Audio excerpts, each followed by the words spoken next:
Assalamualaikum warahmatullahi wabarakatuh. Perkenalkan, nama saya Ferdi Widarman, BP 1812066.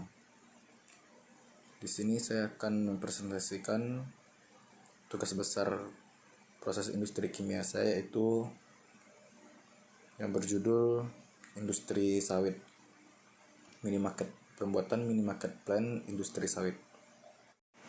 Pada mini market plan industri sawit ini saya membuat dua plan, yaitu yang pertama pengolahan sawit menjadi CPO, kemudian pengolahan airnya. Langsung saja kita masuk ke proses pengolahan sawitnya. Sebelum menjelaskan proses pengolahan sawit dan pengolahan air atau water treatment, pada mini market ini saya memiliki beberapa kode-kode untuk alat dan gedung-gedungnya atau kantornya, yang mana dapat dilihat sebagai berikut.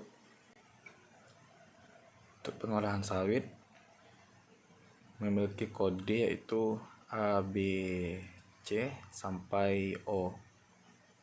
Kemudian pada kode untuk pengolahan air atau water treatmentnya memiliki kode 1, 2, 3 sampai 11. Kemudian pada kode untuk bangunannya dapat dilihat yaitu KJT, KP, KW, GP. Nah, itu memiliki nama kepanjangannya yaitu Kantor Jembatan Timbang, kemudian Kantor Pusat, Kantor Water Treatment, dan Gudang Produksi. Semuanya dapat dilihat di sini. Setelah memahami kode dan artinya, selanjutnya kita masuk kepada proses pengolahan sawit. Yang pertama-tama, bahan baku sawit dibawa menggunakan truk, kemudian terlebih dahulu truk ditimbang di jembatan timbang atau kantor jembatan timbang. Pada mini market plan ini, kantor jembatan timbang diberi kode dengan huruf A. Setelah ditimbang, selanjutnya mobil truk berjalan ke tempat storage untuk penyimpanan sawit sebelum dilakukan proses pengolahan menjadi CPO. Setelah sawit berada di storage sawit, kemudian selanjutnya masuk ke pengolahan, yang mana sawit tersebut dimasukkan ke alat sterilizer. Dapat dilihat sebagai berikut. Sterilizer di sini diberi kode dengan huruf D, sedangkan untuk kondensor diberi kode dengan huruf C. Sterilizer di sini berfungsi untuk mensterilkan atau membersihkan sawit dengan metode pemanasan dengan menggunakan steam.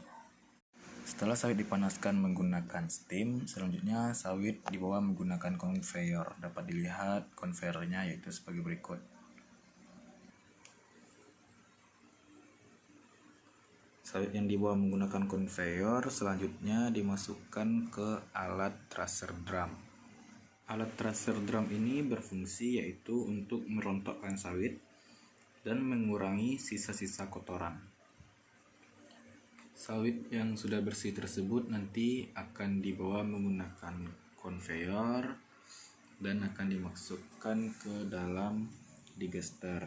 Untuk pemasukannya ke dalam digester ini yaitu digunakan elevated conveyor atau conveyor vertikal.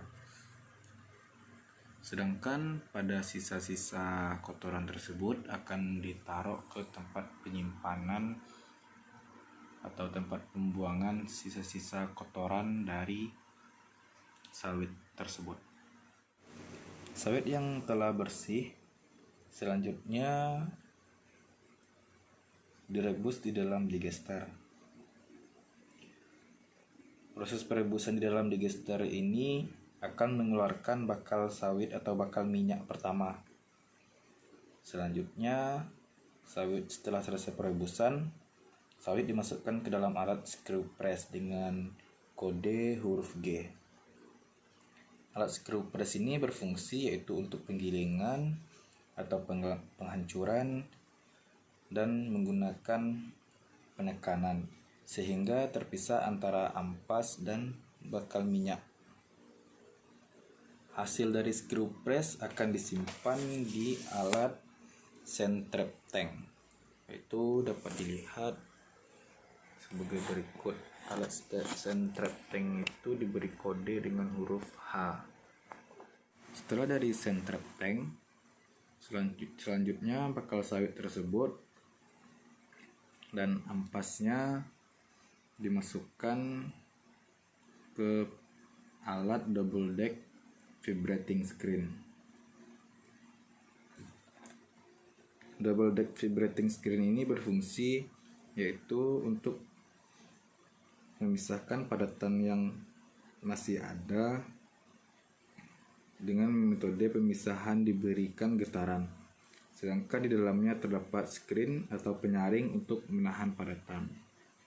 Hasil dari ini akan terpisahnya padatan dengan minyak. Selanjutnya minyak tersebut akan dibawa ke alat crude oil tank dengan diberi kode yaitu huruf J. Minyak setelah dari alat crude oil tank, selanjutnya minyak tersebut dipompakan ke alat vertical clarifier tank yang diberi kode huruf K.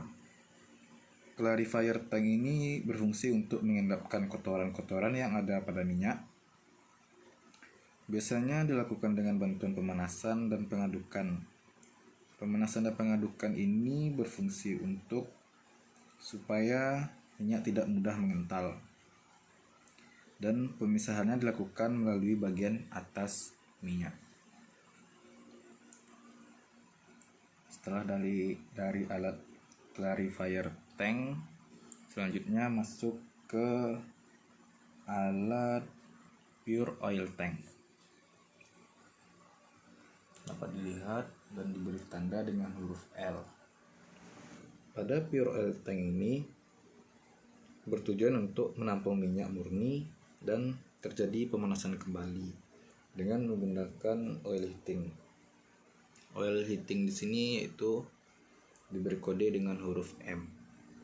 Selanjutnya minyak tersebut dibawa ke vacuum drying. Pada vacuum drying ini bertujuan untuk mengurangi kadar air akibat pemanasan saat perebusan, dan metode yang digunakan yaitu dispray. Pada vacuum drying ini yaitu adalah proses terakhir untuk pengolahan CPO. Selanjutnya CPO dipompakan ke alat storage tank. Dapat dilihat alat storage tanknya itu diberi kode dengan huruf O. Setelah sawit berada di storage tank, selanjutnya sawit sudah siap didistribusikan. Pembahasan selanjutnya yaitu pada proses pengolahan air atau water treatment. Pada water treatment ini pertama-tama bahan baku air diambil dari reservoir atau waduk, kemudian dipompakan menggunakan pompa reservoir transfer pump. Selanjutnya masuk ke alat chemical tank. Pada alat chemical reagen ini yaitu berfungsi untuk mencampurkan NaOH dan Al2SO4 3 kali dengan air. Tujuannya yaitu supaya feed masuk untuk boiler atau feed air masuk untuk boiler supaya bersih dan mencegah untuk terjadinya korosi. Selanjutnya air dari chemical tank dialirkan ke water clarifier tank, yaitu diberi kode dengan nomor 4. Kita lihat bentuk dari water clarifier tank.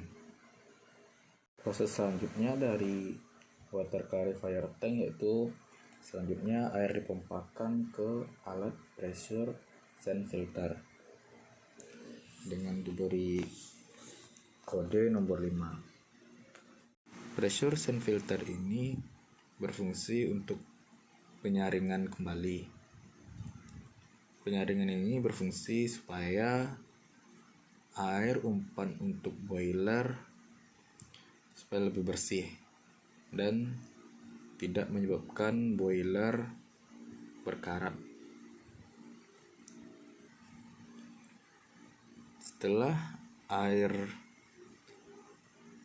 bersih, selanjutnya dimasukkan ke alat elevated water tank, yaitu dapat dilihat dan diberi kode dengan nomor 6. Dari alat elevated tank ini selanjutnya air dipompakan ke alat deaerator. Pada alat deaerator ini tujuannya itu menghilangkan kandungan oksigen dan gas-gas terlarut yang ada di dalam air. Setelah air bersih, selanjutnya dipompakan ke alat boiler feed water tank. Dari alat boiler feed water tank ini selanjutnya air dipompakan ke dalam boiler yang diberi kode dengan nomor 9 atau diberi nama dengan steam boiler. Setelah air diubah menjadi steam atau uap, selanjutnya air masuk ke dalam steam turbo. Pada steam turbo ini berfungsi untuk menghasilkan energi listrik untuk perusahaan.